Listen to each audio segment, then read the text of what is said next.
Everybody, welcome to another episode of Dev Chats. Today, I am very honored to be sitting next to Andi Deininger of Deficit Games, and he is the mastermind, I guess as we're going to call him. He's CEO and lead designer and whatever other title you want to give him of the soon-to-be-released VR Skater, which is going into early access April 30th. And I have played it. It is amazing. I never expected to experience the feeling of rolling down a sidewalk on a skateboard and popping tricks in VR. I didn't think it would work. It works. Andi, you did an awesome job. So, I guess before we get into the mechanics of the game, why don't you give me a little bit of a rundown? Because I'm really curious, kind of like, what is the origin of VR Skater? Hey, Chris. Great to be here, and thanks for the invitation. Yeah, the origin of VR Skater, it's a long story. I tried to make it briefly. So I started the company back in 2017, and I started VR developing in 2016. And we released 2 games on the Oculus Go. One was a mini golf game and an arcade endless runner. And we had 2 more games in production when I came up with the first VR Skater prototype. Because my colleague didn't believe me that it's possible to make a skateboard game in VR. And then one night I built up a prototype for Daydream, Google Daydream. For those people who don't know that, that's a VR smartphone system from Google. Yeah. And the next day I showed it off, and then I proved him wrong. We showed it to some friends and everybody had fun with it. It was just a block. We were surfing on a block and pushing with a 3DOF controller to skate and a button press for an ollie. But everybody had fun with it. And then we decided to cancel all our other projects to make this game. Yeah, I mean, that, funny enough, when I was playing it, for those of you, I guess most of you haven't had the pleasure yet, but the mechanics of say like kicking off and gaining speed on your skateboard is done with your left hand. I guess it could be your right hand depending on how you switch your stance, but you basically push with your hand. And I thought that would feel weird, but it didn't. And I think that's probably because we're so used to in VR just doing everything with our hands, even if it's like thumbsticks and that's our feet. I didn't find that immersion breaking at all. Actually, I felt it worked really, really well. It reminded me of a game that came out years ago called VRFC, which was not a skating game. It was actually a soccer game. Or I guess football from where you're from, and it put all the foot controls on the hands, so you were actually kicking and passing and like kind of scooping the ball with your hand, and it worked. And it was a really innovative way, I thought, of putting foot controls that were putting your feet on your hands, and it felt good. And you guys did the same thing, and I thought that was fantastically done. The other thing I think you nailed was the physics of just like okay, what thanks. It felt, what it feels like there's just a feel to it. There's that feel of pushing off on the skateboard and kind of rolling along the sidewalk, and everything from just even how it sounds, the different textures when you be hitting like the brick surface. It was those little things. It's like if you don't believe that you're rolling along the sidewalk on your skateboard, then the whole thing falls apart.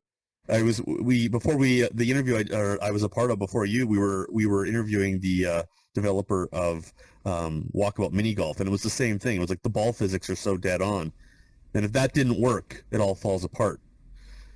And your game has nailed the fundamentals, and you say that was basically kind of like there from the start. That was kind of what it built from, I take it. Yeah. It's all about the feeling. We have a lot of controversial discussions in the comments, and people often don't understand why we do it the way like we do it. And we made so many iterations of the controls And the most important thing is that it board and it doesn't feel like that your feet are directly linked to your hands. We made many experiments, and it felt like handboarding, and we wanted to avoid that. Because when you skate, you doing a lot of things with your upper body, and we wanted to recreate that feeling, that it feels more like the real motions you're doing with your upper body. Yeah. I would agree with that. Yep. And for the doubters out there, I totally understand why you would think that the controls might sound weird. I mean, even before I tried your game, I was talking to Jay, and he had said, no, he's like, it feels awesome. You just got to play it. And I think it is one of those games where it's like, you just have to try it. And for those of you who, I guess we didn't really get into what VR Skater really is I think the easiest way to put this, and you can clarify with me what the game's total vision is, but it really is, it's Tony Hawk in VR. I mean, that's what it looks like, that's what it sounds like, and that's what it feels like. Was that kind of what you were going for?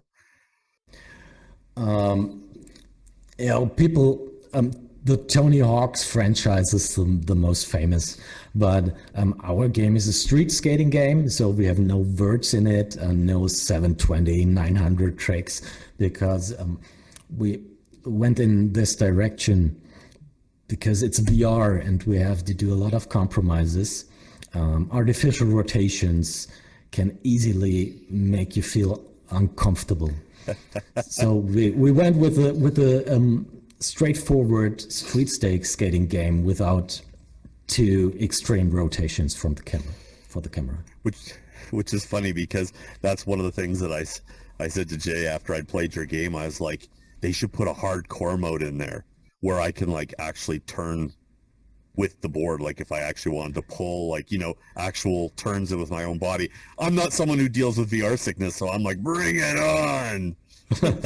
Yeah. Oh, we tried it out. I played VR for so many hours, and I have really no motion sickness or issues with that. But the FOV is so small, and when you're turning the player artificially at the around the center, you easily lose orientation. So it was no fun. That's why we said, okay, let's make it straightforward street skating game with classic tricks like kickflips and shove-its. Yeah, exactly. And I mean, for those of you who are watching this and haven't played it yet, I guess the fundamentals is basically you're standing on your board, you look down, you can see your board. You don't have a body, but you have hands. I thought that was going to be weird, but it's not, because you become very focused on kind of the environment and just your board itself, because that's where the tricks happen, really, is on the board. And I'll explain what I mean by that. So you push off with your hand, you get your speed going. And like Andy was saying, instead of turning with the analog sticks, you kind of basically put a hand out there and you pull the trigger, and you kind of guide the board, which is cool, because like you said, I found myself kind of tipping my body and kind of almost like just flowing with my hand as I and it was cool because I could look around and I could just be like, yeah, I just felt very, very cool, kind of just almost surfing along on my board there. And that was such a cool sensation. And then the tricks are basically a button push right now, because I know you've been experimenting with some physical movements, but basically a button push will let you do an ollie as your basic kind of jump. And then your other tricks are basically become hand motions. And what I loved about your game, though, was that tricks aren't easy. Like if you say you want to spin the board underneath your body, you still have to you can keep that going rotation wise. You have to like basically time when you straighten out to be able to land. So you have to take into calculation how much air you have, what can you jump on and off of, and make it back on your feet. So I thought the trick system felt very grounded. That's what I liked about it. Yeah, thanks. We tried to recreate the basic process of a skateboard trick. It's an ollieing, doing stuff with your board, and then catch. The catching was important to us. That makes it possible that you can do a 1080 shove it, and not only a 360. Yeah. Exactly, and that's what I'm talking about. It's all about the landing, and so I mean I'm not someone who has a much of a skateboarding background, but I definitely appreciated the fact that it was hard. It wasn't easy. Like it's not that it was a very difficult game, but there was a learning curve to get good, and I can imagine what some guys are going to look like as they start to really get accustomed to just the physics and the system, and there's a skill to it. And I think that's the biggest thing, is it's not just a button push. There's a skill to it. You've actually got to you've got to start getting your movements in place to be able to get good. And I think that's my favorite part about the game, is just the way it felt to skate. And you nailed it. You absolutely nailed it. Thank you, thank you. And I mean, for those that are doubting how it controls, I feel it's one of those things where it's like, look, play it, and then you decide how you could do it better. Because I don't think there's much of I mean, yes, you've got in the experimentals like some actual physical movements, and I think that's going to be really, really good to have that in there for people as an option, because I think there's going to be people that want that. But personally, I found that I was going back to the way you have it as your core system with the swipes and such, for two reasons. One, I thought it might not feel as immersive, but I felt like it just really worked. Like I just felt like I could really, it had the control nuances that I wanted. I felt like I had control of it. The other big thing, which is something that Jason's a big fan of, is by going that route with the controls where you were swiping and doing a lot of stuff with hands instead of requiring your whole body to move, is you really nailed it for those who have accessibility concerns, or simply don't want to or can't play standard for prolonged periods of times. You could play this game seated. Was that part of the concern? Yeah, when we started the conception of the game, we always had in mind to make one set of controls that works for everybody, even for PSVR players. And it was hard, and I think we need to put in more options for seated players, but I think that the basic set of controls work.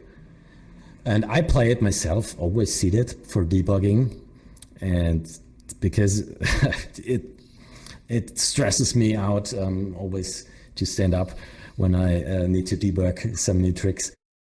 And yeah, we have that always in mind to make it accessible.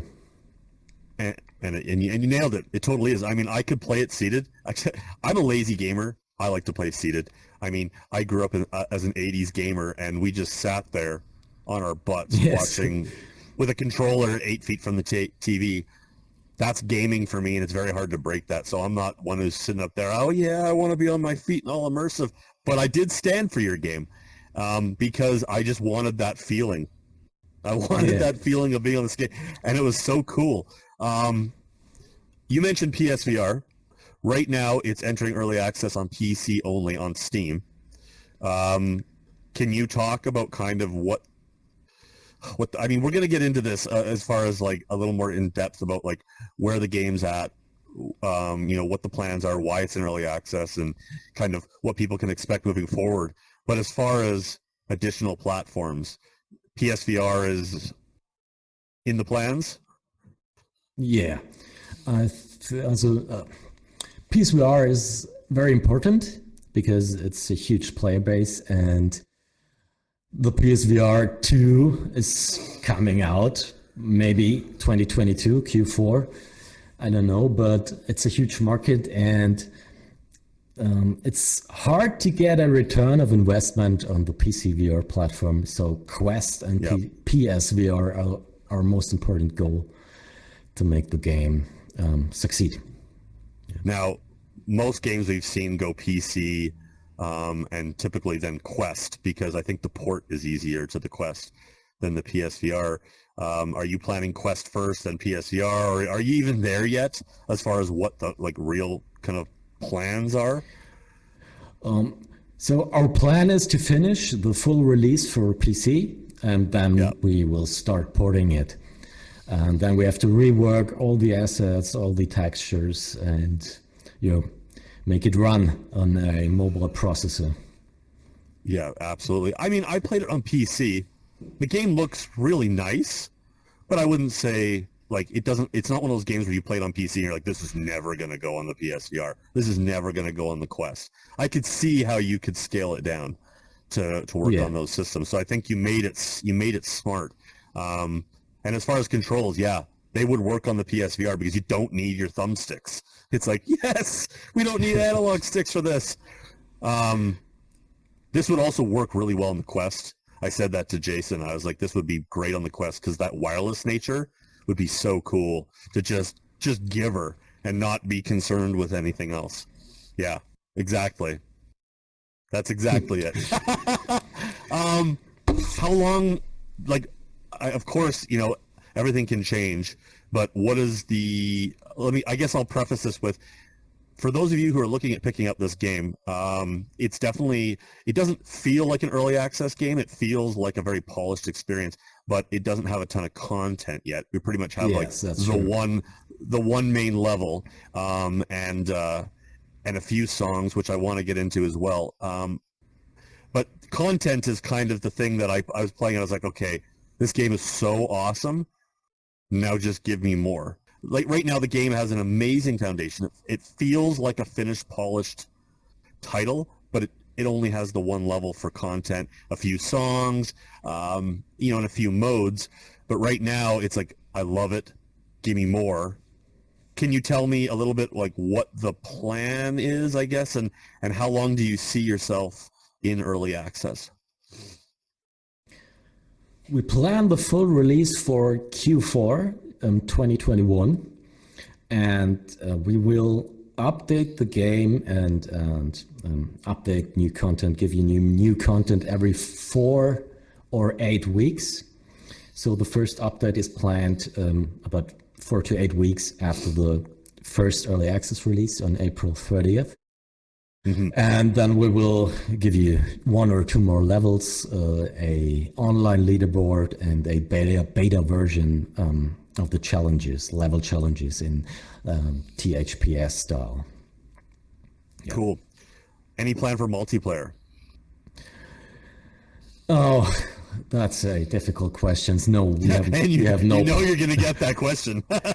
Yeah, multiplayer means you have to consider that in a very early stage of development, and it almost doubles the development time, and we haven't planned that for that game because it's all about time frame and budget, and we can't afford that. We can't do that. Would be a huge thing. We want to make a complete game that is fun and feels good, but multiplayer isn't an option at the moment. Yeah, currently. No, totally. I get that. That's something that we run into, especially with smaller studios. It's a balancing act.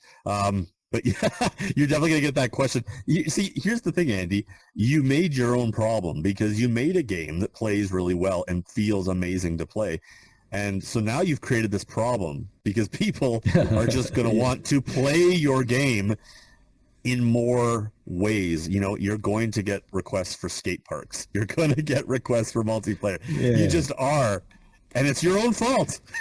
we have a lot of requests, but some requests are the complete opposite from the others. One type of player said, "Oh, it's too difficult. I want to have more arcadey." Another player said, "I want to make a dolphin flip to Casper slide." And we're in the middle of those games, in the middle of Session and Skate City. So it's just a new kind of game, and we're doing our best and want to build up a foundation for our studio to make more awesome games after Beer Skater. Well, I think you, as a seasoned gamer and not a skateboarder, I think you nailed the difficulty level. Now, your skaters out there, of course, they're gonna want it to just be hardcore. But I thought you nailed that. I talked about that earlier, about that difficulty curve of, you can get moving forward, you can jump, and then the first thing you're gonna do is you're gonna face plant. You just are, because you're gonna realize very quickly that there's some real world considerations to take into place. And I love that. That it wasn't just like jumping and automatically grinding on a picnic table with big numbers flying up and point multipliers. I felt like I was playing. I felt like I was skateboarding instead of playing an arcade game. And that's what I wanted, and you nailed it. Thanks. That was the goal. Yeah. And you nailed it. Like I said, the only thing that you are going to have to deal with, I think, is content. And like I said, it's your own problem, because it's more satisfying a need. It's not like people are going to be like, the game's okay. It would, I wish there were more levels. It's no, people are going to be like, this game's amazing. I want more levels. So it's a good problem to have. Being a PSVR gamer first, you're going to have the firewall 0 hour problem, where everyone's like, I love this game. Give me more levels. One thing I noticed about the level that you do have in the game is that it's the whole levels, it's quite linear. Like, it's definitely, you feel like it's kind of a through shot from a beginning to the end, and there's quite a bit of room to play on the sides, but it is definitely a forward momentum game instead of like playing around like a city block or a skate park. Is that kind of like is that kind of the idea of the game, that the levels are going to be kind of have a bit of a downhill run?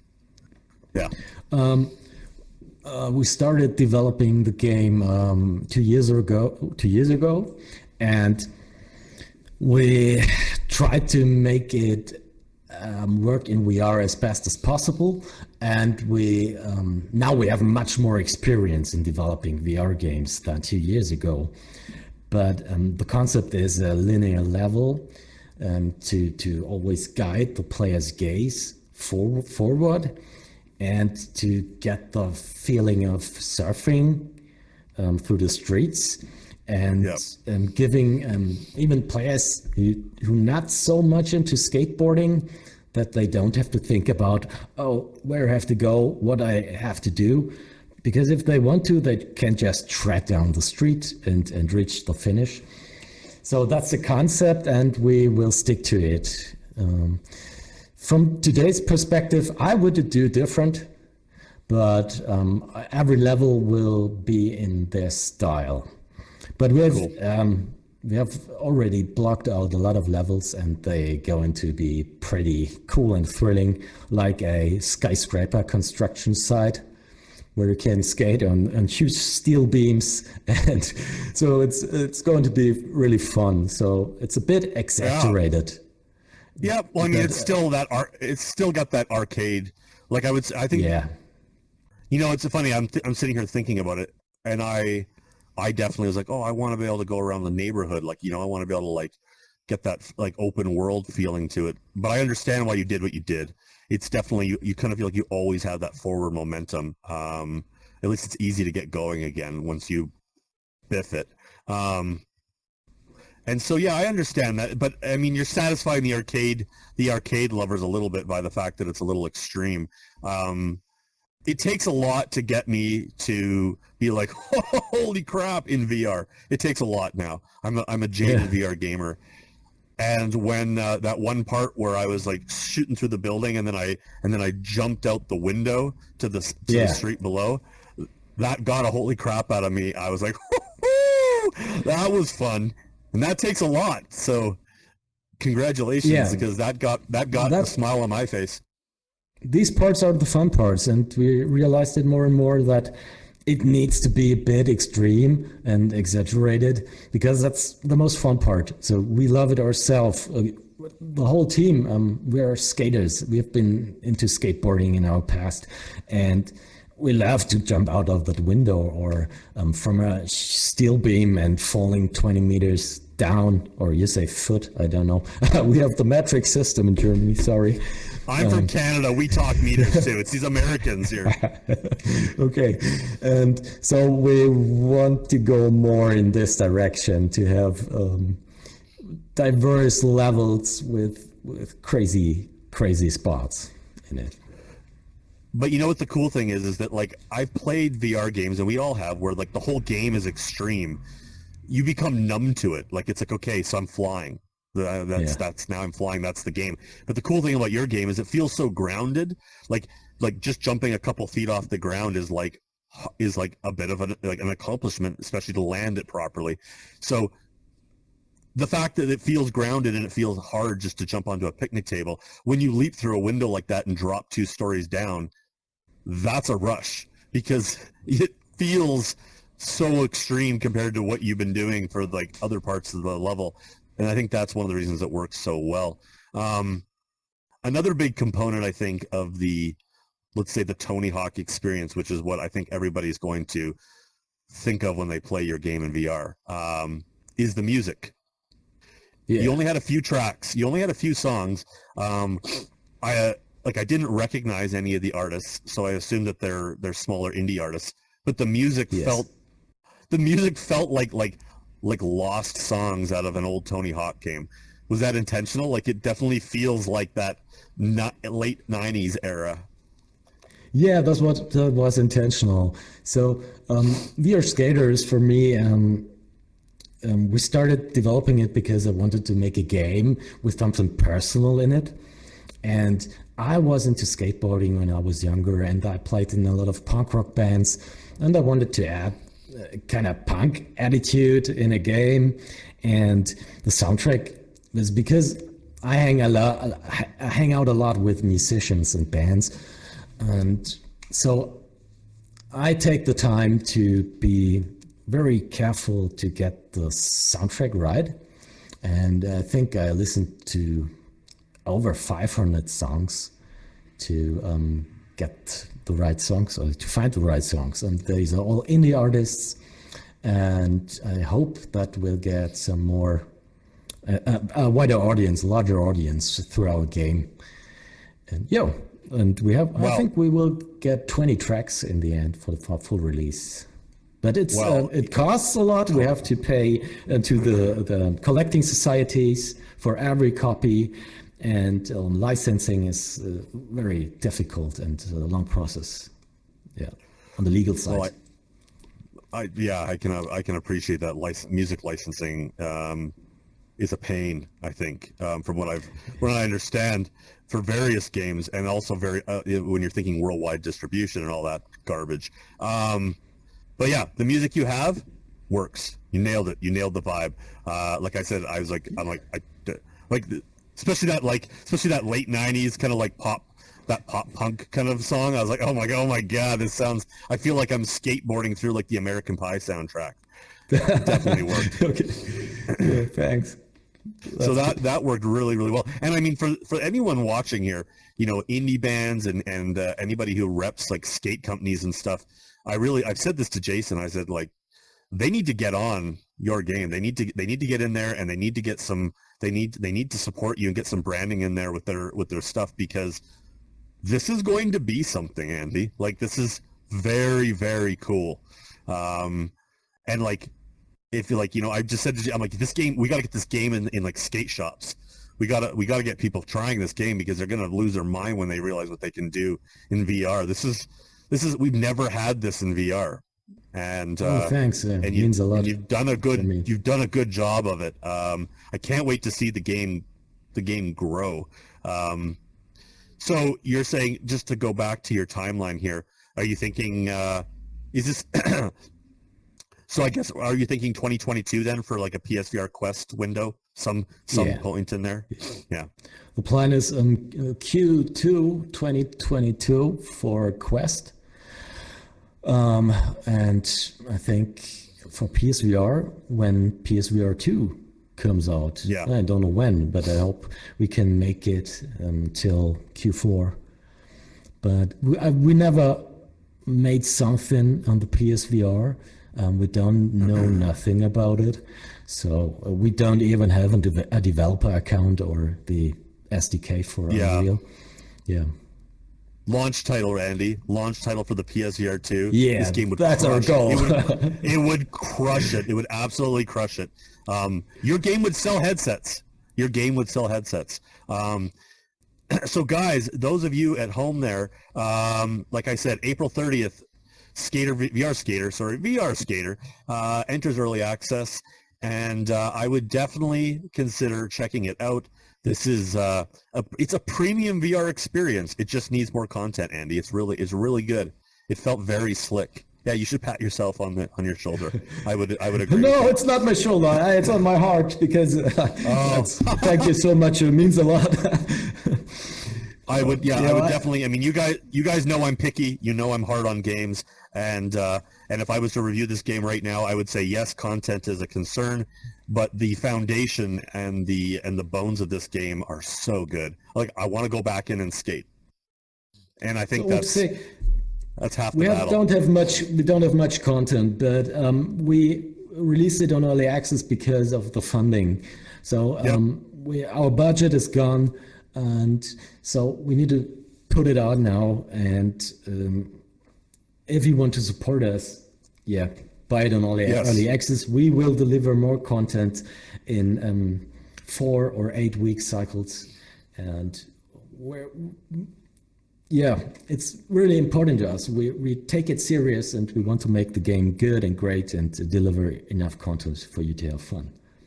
Yeah, and I would say, guys, if this interests you, don't sit on this. Try this game out. Invest in the game, because this is a game where I think we need to put our money where our mouth is. This is good VR, and it's one of those games where you're not going to play it and want them to change the way the game plays. I don't think it feels great.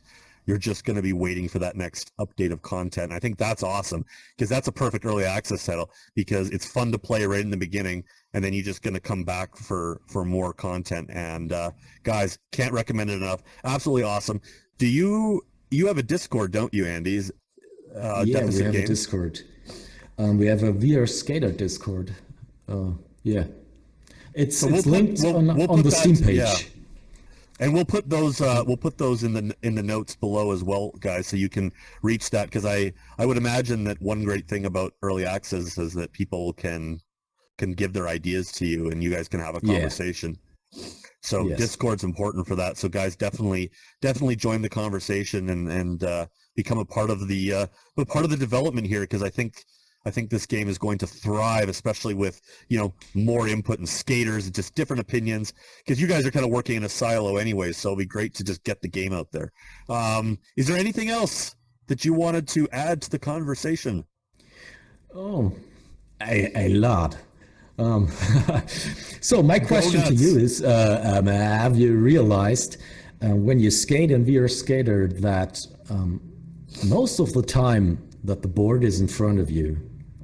Have you recognized it? You mean have I been aware of the board below my feet? Because that was the key to make it work.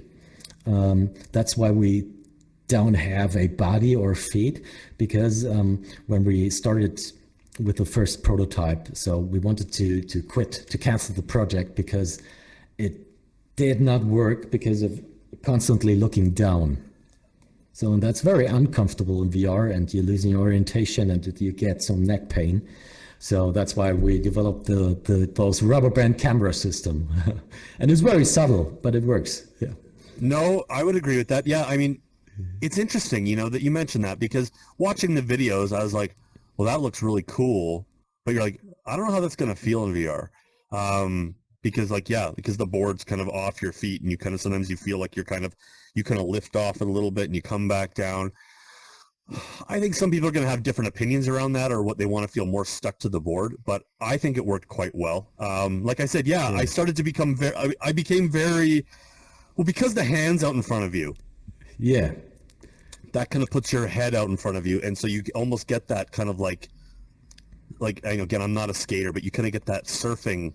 You kind of as you're kind of cruising around, And I loved that's the that idea. Yeah. sensation. Yeah, and I love that feel. And then and then and then the backhand was kind of doing the tricks, and I found like I was focusing a lot on the board when I was doing the tricks, right? Because it was like obviously that was what I was trying to time the spins, and I was trying to grab it at the right time, and I was watching the board, but I felt like it worked. Like I felt like I was when I was landing something, I still felt like I landed. And I think that it doesn't feel floaty, and I think that's what people might be concerned of, that they feel like they're just flying through the world with a board below them.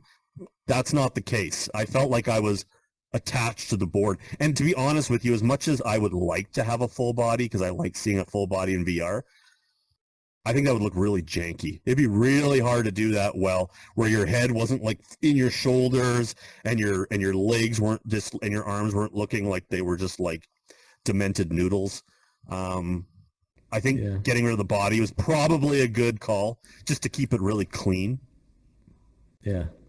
And to directly answer your question about the board being right underneath me, I guess the reason I probably didn't get to that answer right away is no, I didn't realize that the board was not directly underneath me. It felt where it should be.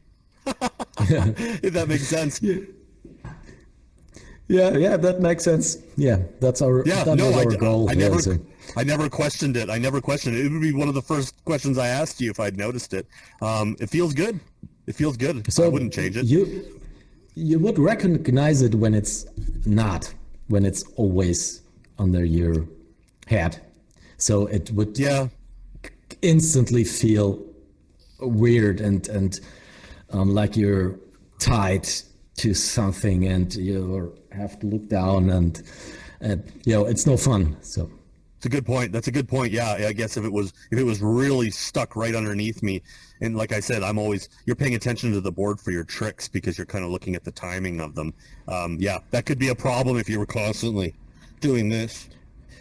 Yeah. And that's why we want to recreate the feeling of a skilled skater, because a pro skateboarder does not look down all the time. Good point. Yeah, exactly. Yeah, when my face hit the pavement, I was looking straight ahead every single time. Well, Andy, thanks a lot for being with us. And, unless there's anything else that you really wanted to cover here, I think we're going to end it there. And, is there anything else that you wanted to cover? No, I don't think so. Well, that's awesome. Let's go skating this Friday. Everybody, again, very special thanks to Andi from Deficit Games. With, by the way, I think Deficit Games is an amazing name for an indie company. I absolutely love that. April 30th, early access on Steam right now, guys. At the time of watching this, it's probably going to be either out today or out in a few days. So April 30th, mark your calendars. You're going to go skateboarding in VR. It's awesome. You can take my personal opinion for what it's worth. I had a blast with it. Andi, you nailed it. Thanks again for joining us. Oh, thank you so much. And again, everybody, check out the Discord in the notes below.